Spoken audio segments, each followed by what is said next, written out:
जब तक Saudi Arabia Israel के साथ एक जेनोसाइडल स्टेट के साथ अपने टाइज नॉर्मलाइज नहीं करेगा, तब तक ये एग्रीमेंट आगे नहीं बढ़ेगा। Is it not a controversial and debatable कि कंट्री के लिए तो यूएसए की पूरी कैबिनेट्स ने, सारे पॉलिटिशियन ने ऑलमोस्ट ये रट्टा लगाया हुआ है कि ईरान कभी भी यूरेनियम इन्वेस्टमेंट नहीं कर सकता, even for the civilian purpose भी नहीं कर सकता। एंड दूसरी तरफ यूएसए खुद अपनी टेक्नोलॉजी को यूज़ करते हुए सऊदी अरबिया को फैसिलिटेट कर रहा है यूरेनियम इन्वेस्टमेंट के लिए। बट द क्वेश्चन इज कि why USA so kind to Saudi Arabia. USA को इससे क्या फ़ायदा, बेनिफिट मिलने वाला है? अगर सऊदी अरबिया यूरेनियम इन्वेस्टमेंट चाहता है और सऊदी अरबिया ये चाह रहा है कि ये एग्रीमेंट आगे बढ़े, इस पर इम्प्लीमेंटेशन हो, तो सबसे पहले उनको इब्राहिम अकॉर्ड अप्रूव करना पड़ेगा, साइन करना पड़ेगा।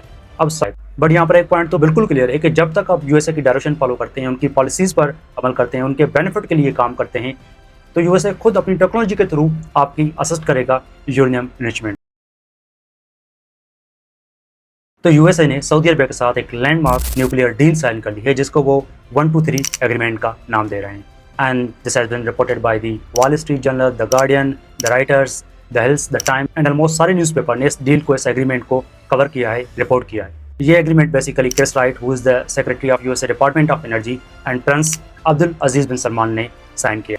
इस एग्रीमेंट की जो फुल डिटेल्स हैं वो तो अभी तक डिस्क्लोज नहीं की गई, बट इस एग्रीमेंट का पर्पज़ यही है कि सऊदी अरबिया यूएसए की टेक्नोलॉजी को यूज़ करके अपने घर में यूरेनियम इन्वेस्टमेंट करेगा, जो कि आगे सिविल पर्पज़ के लिए यूज़ किया जाएगा। In other words we can say कि यूएसए अपनी टेक्नोलॉजी के थ्रू, अपनी कंपनीज़ के थ्रू सऊदी अरबिया को फैसिलिटेट करेगा, असिस्ट करेगा in the uranium investment.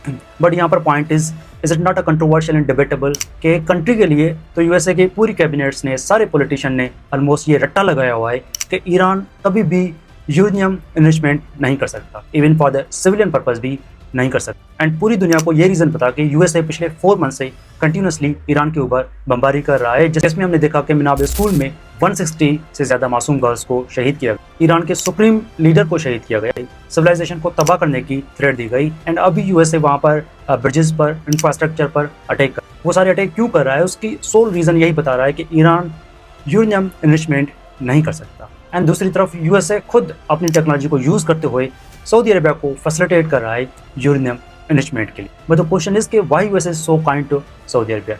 USA को इससे क्या फ़ायदा, बेनिफिट मिलने वाला है? जैसा कि यूएसए में मशहूर है कि there is no free lunch, तो यूएसए बदले में सऊदी अरबिया से क्या डिमांड कर रहा है या क्या एक्सपेक्ट कर रहा है?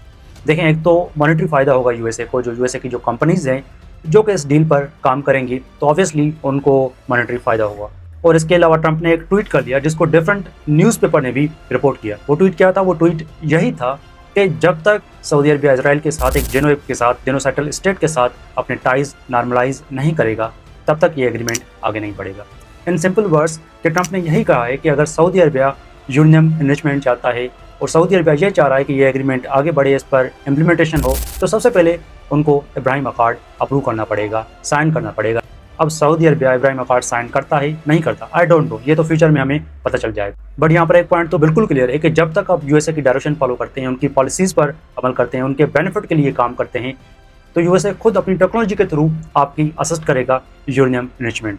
बट जब आप उनकी पॉलिसी के अगेंस्ट जाएंगे, उनकी डिक्टेरेशन एंड डायरेक्शन को फॉलो नहीं करेंगे, इसका सिंपल नतीजा यही निकलेगा जो कि आज ईरान के ऊपर बमबारी हो रहा है without any valid reason. Now the question is कि क्या ये डील कामयाब होगी या नहीं होगी? इसके बारे में ट्रंप ने भी ये कहा है, द गार्डियन भी रिपोर्ट कर रहा है कि अब ये जो डील है वो कांग्रेस में जाएगी for the approval, for the signing, और देखते हैं कि कांग्रेस का इसके ऊपर क्या रिस्पॉन्स आता है।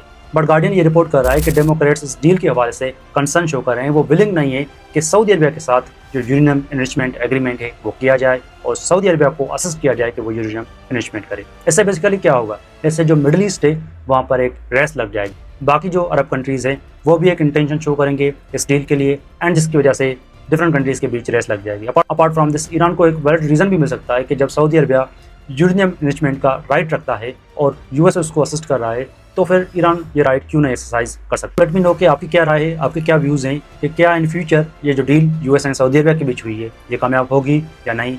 एंड सबसे बड़ा क्वेश्चन ये है कि क्या Saudi Arabia in future Israel को तस्लीम करने वाला है, जेनोसाइडल स्टेट को तस्लीम करेगा या नहीं करेगा? अपनी राय इस हवाले से ज़रूर शेयर कीजिएगा। Thank you very much.